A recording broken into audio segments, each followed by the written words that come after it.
Je sais bien qu'on est tous debout, mais on va quand même lui faire ce que les Américains appellent une standing ovation. C'est notre directeur de l'info, je peux le dire maintenant parce que, bon, Patrice Duhamel, on l'applaudit, c'est notre directeur.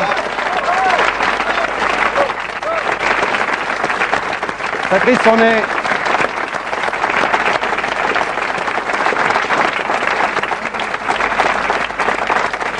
est tous très fiers d'avoir passé 5 ans avec toi.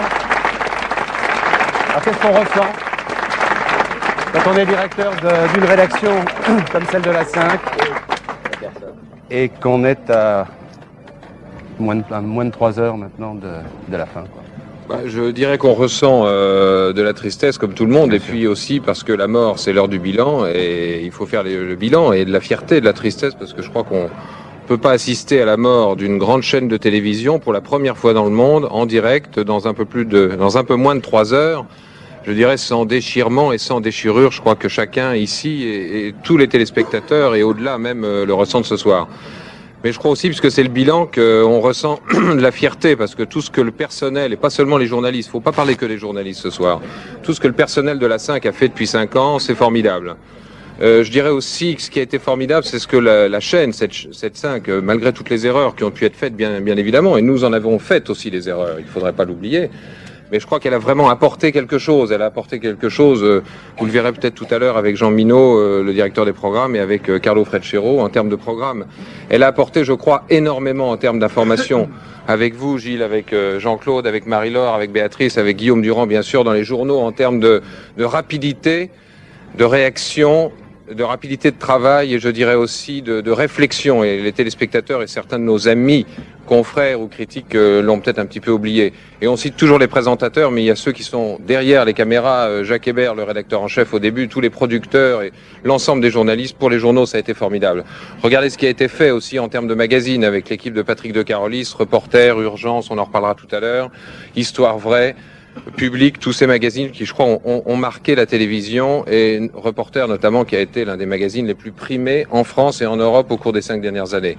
Et puis regardez, et je crois que vous leur rendrez hommage tout à l'heure, ce qui a été fait en matière de sport avec une équipe jeune qui était inexpérimentée il y a 5 ans et qui a fait tout ce que l'on sait. Et regardez depuis 1 an ce qui se passe avec la Formule 1, que malheureusement nous allons perdre, que nous avons perdu, puisque le prochain Grand Prix le 3 mai sera sur une autre chaîne. Et j'espère pour les téléspectateurs et pour les amateurs de sport mécanique que l'autre chaîne, celle qui pourra récupérer les droits de Formule 1 par exemple, pourra faire aussi bien. Je suis pas sûr objectivement que ce soit possible. Et cette équipe des sports avec Pierre Cangioni d'abord et avec Patrice Dominguez ensuite, elle a vraiment apporté, je crois, quelque chose de nouveau, comme pour les journaux, comme pour les magazines, en termes d'innovation, de créativité, d'imagination. Ça, je crois que c'est important à dire ce soir. Puis je dirais, je crois qu'on est tous conscients de ça. Hier, aujourd'hui et demain, il y a l'Esprit 5. Alors l'Esprit 5, il est né au moment où Robert Hersan, on peut le dire, je crois ce soir, a créé l'information sur cette chaîne. Il y a eu l'Esprit 5, il y a l'Esprit 5, et je voudrais insister là-dessus, comme Jean-Claude le fait depuis quelques jours dans ses journaux, il y aura l'Esprit 5, parce que l'Esprit 5, il faut qu'il continue. Qu'est-ce que c'est ?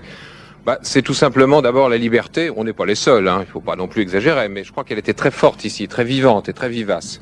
Et puis je crois qu'il y a l'indépendance, je crois qu'il y a un petit peu d'impertinence, peut-être pas assez, parfois trop, et un certain nombre ailleurs, à l'extérieur, nous l'ont reproché, on en a peut-être un peu souffert, et puis il y a l'imagination.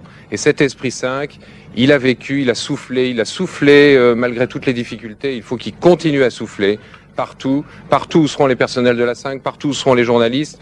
Et je l'espère, bientôt sur ce même réseau de la 5, qui ressoufflera grâce aux téléspectateurs et à l'action formidable de Jean-Claude Bourret, grâce à tous les personnels qui vont continuer à se mobiliser, où qu'ils soient, pour que cette chaîne revive d'une manière ou d'une autre et qu'elle plaise aux téléspectateurs. C'est quand même ça l'essentiel, on l'oublie trop souvent. Cet Esprit 5, je vous le dis ce soir, Gilles, Jean-Claude, Marie-Laure et vous tous, il va continuer à souffler. Merci, Patrice.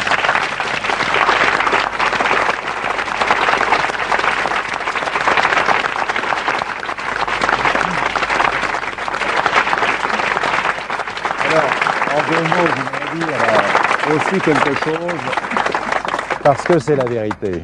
La vérité, c'est que quand j'ai quitté TF1 pour venir ici, j'ai fait un pari professionnel. Je suis venu parce que Patrice m'a proposé de venir, mais certains de mes confrères m'ont dit « Tu vas avec Robert Hersan. Robert Hersan, c'est le diable, c'est un RPR, c'est un type de droite, ça va être terrible cette télévision. » eh bien, je tiens à dire, bien en face des téléspectateurs et tout à fait solennellement ce soir, que je n'ai jamais, sous le règne de Robert Hersan, subi la moindre pression, la moindre censure, même la même critique a posteriori. Donc je tiens à le dire, car ce fut un grand moment de liberté.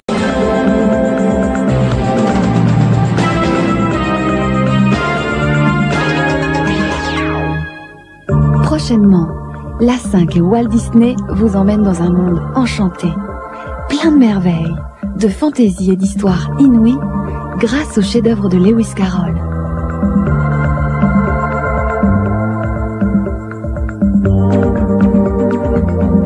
Alice au pays des merveilles, pour la première fois à la télévision, sur la 5.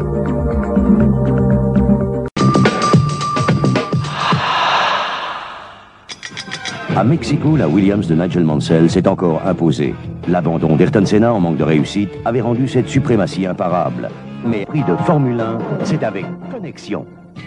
Dimanche 17h30, F1 Grand Prix du Brésil. Sur la 5, la F1, c'est géant.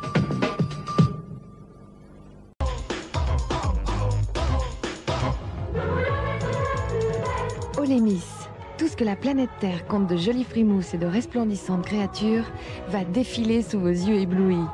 Olemis, c'est toute l'histoire de la beauté du XXe siècle, écrite en images affriolantes. Au gré des modes qui se suivent et ne se ressemblent pas, fringantes, élégantes, craquantes, souriantes, timides, décontractées, parfois émues et toujours émouvantes, les plus belles misses du monde se montrent sur la 5. Proposé par André Alimi, vendredi 22h50, Olemis, sur la 5, la femme est reine.